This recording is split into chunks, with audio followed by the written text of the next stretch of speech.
Imagine that everything you've ever learned about good and evil, the sacred and the profane, light and darkness, was nothing but a veil, a grand performance, carefully designed to conceal a truth that had always been there, right before your eyes. For centuries, the world was divided between saints and sinners, heavens and hells, temples and abysses. But what if all of that was just part of an illusion? The spiritual prison built from dogma, fear, and power.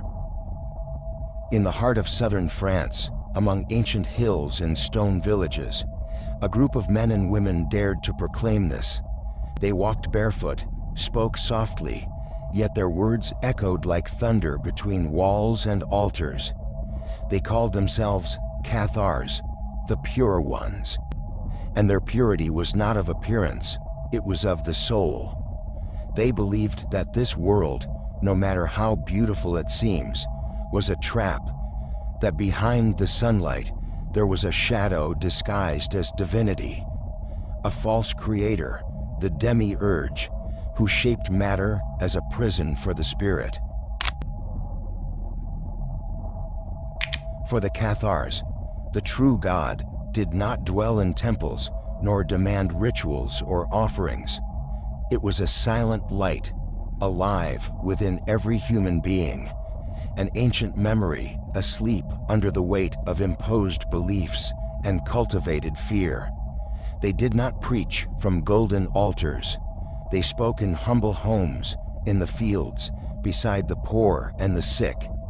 They did not ask for obedience.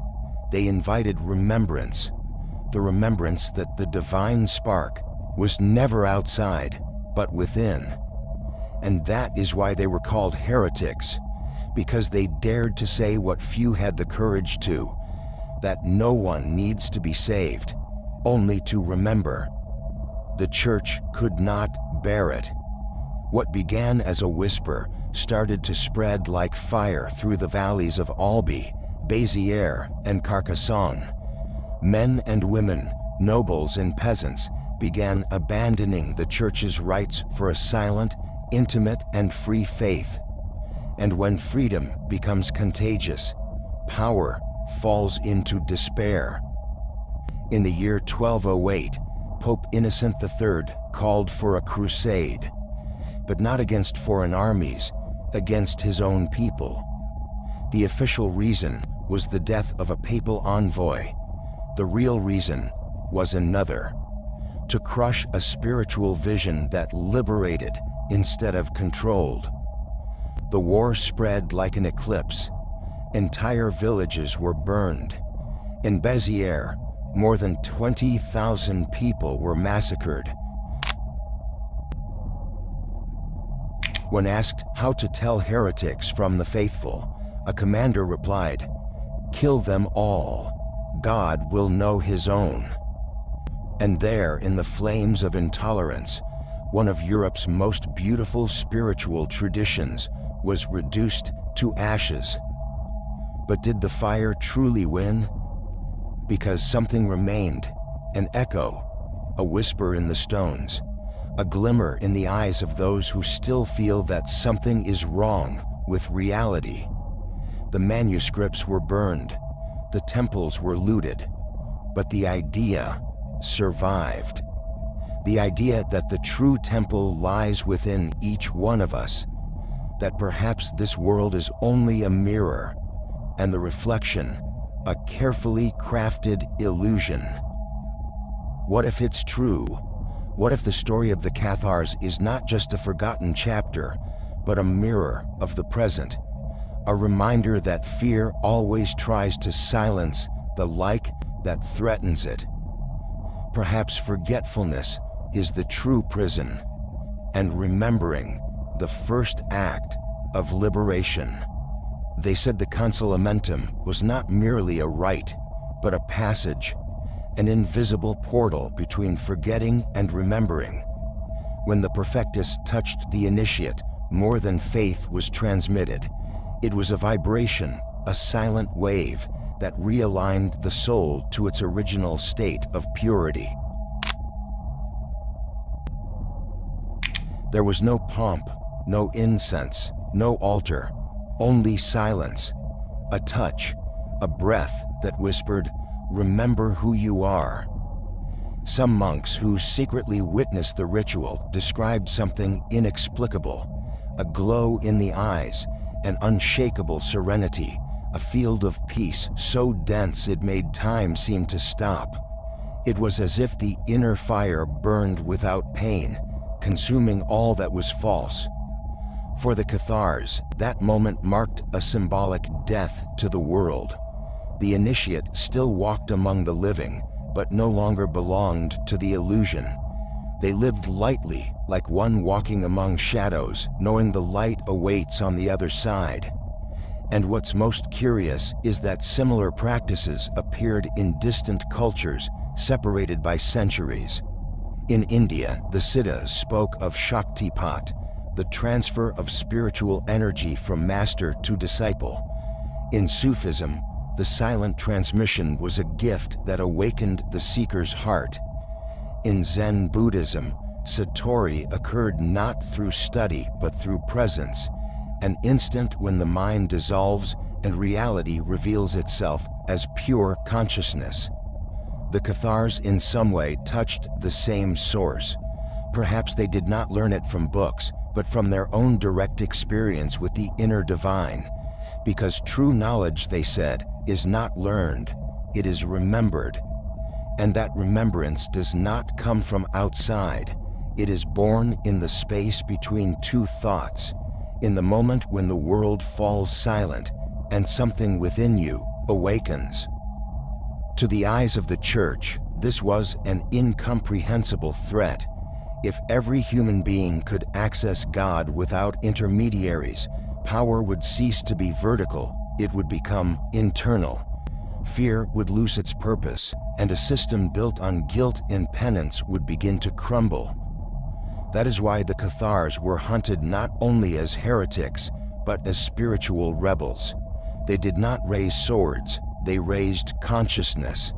And that, for power, is the worst kind of revolution. But there was something even more mysterious.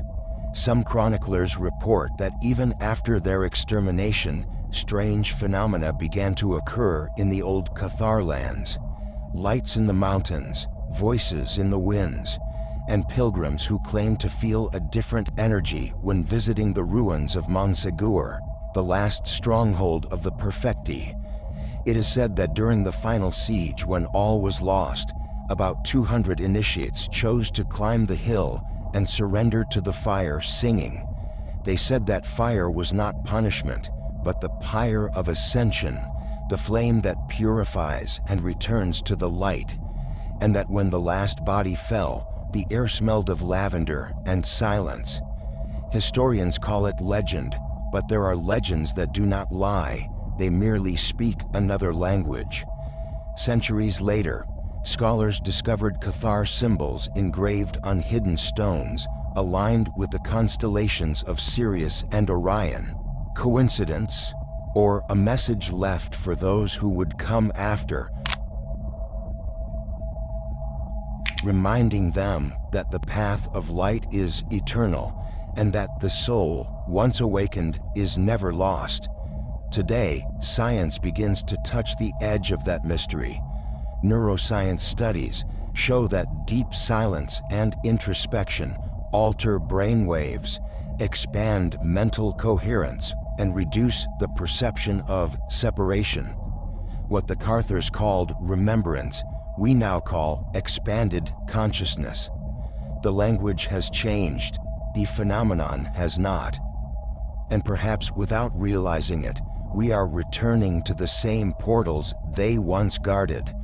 Because deep down, spirituality and science have always spoken of the same thing: the search for the origin, for the light that creates, observes, and awakens within us. But there is a price. Remembrance demands detachment. It is not a path of promises, but of surrender. One must cross fear, ego, noise, and desire, not to renounce life, but to transcend it. And when that happens, when the human being remembers, the world reveals itself for what it truly is: a stage, a collective dream, a lesson dressed in matter. The Cathars' teaching is dangerous because it returns power to the soul, and every awakened soul is a sun the system cannot control. For centuries, the flames of Montségur tried to erase a certain knowledge, but there are things fire cannot burn, and one of them is remembrance. Today, the world is lit by screens, yet remains dark within. We live surrounded by voices, but few come from silence. And perhaps without realizing it, we are trapped in the same illusion the Cathars denounced. A more sophisticated prison, built not of chains, but of distractions. The modern demiurge does not wear sacred robes. It disguises itself as an algorithm, a market, a promise. It whispers that you must become someone, achieve something, prove your worth, while the true power sleeps within you, waiting for the moment when the noise ceases. The Cathars called this the Great Remembrance, the moment when the human being realizes that the soul does not seek God. It is his very emanation, and the world, with all its brightness and noise, is only the mirror where that light tries to see itself again. The soul, they said, feeds on truth, but the ego prefers the comfort of lies. And that is why awakening is an act of courage, because awakening is not beautiful, it is devastating.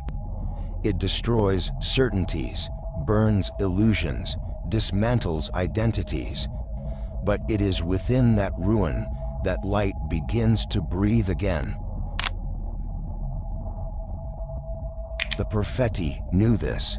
That's why they lived simply.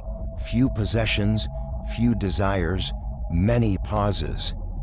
They understood that every attachment is a golden chain, and every silence a step of ascension. You don't need to wear robes or flee from the world. You only need to remember, here, now. Remembrance doesn't live in monasteries, it lives between two thoughts. It begins when you take a deep breath and ask, does what I'm living bring me closer to the light or to the prison? The Cathars said that evil is not a force opposed to good, but the forgetting of what is real. And that every human being, at some point in existence, will be called back. The narrative tone will be revealing, taking the viewer on a journey of discovery and unveiling hidden truths. The pace will be fluid and balanced, with natural pauses that create atmosphere and suspense. The voice should sound engaging and human, conveying mystery and truth with serenity and depth, like someone sharing something that was discovered after a long silence. Not by an angel, nor by a voice from the sky, but by an inner silence that suddenly becomes unbearable to ignore. This is the beginning of the modern Consolamentum. There are no masters, no rites. The transmission happens in the invisible, in the instant you choose to awaken. Perhaps this is the new heresy, to live consciously in a world programmed to forget, to breathe when everyone is running, to look inward when everyone seeks outward, to be silent when noise dictates the rhythm of life. Because deep down, the system is the same. It only changed its mask. Today it sells freedom in digital packages. It promises transcendence in quick courses, success in fast formulas, spirituality in short videos. But true awakening is not entertainment, it is rupture. And every rupture comes at a price. Light, when it awakens, destroys illusion with love. And true love is not comfortable. It is liberating. If the Cathars were alive today, they might not wear robes, but hold microphones. They might not gather in caves, but in small rooms, where souls tired of noise would meet just to breathe together. And there, in the midst of modern chaos, something would happen. Remembrance. It does not need fire to be born, but when it is born, it burns everything that is not essential. The world fears those who remember, because those who remember cannot be convinced. They do not follow blindly. They do not consume thoughtlessly. They do not bow out of fear. And that is why remembrance is the true revolution. What the Cathars called inner light, we now call awakened consciousness. It is the same flame under another name, and it is not found in temples, books, or gurus. It is within you, waiting for the moment when silence becomes enough again. So close your eyes, breathe, feel. The same fire that burned Montségur still burns, not on the hills, but within every being who dares to remember. You are part of that invisible lineage, a lineage of souls who chose not to forget.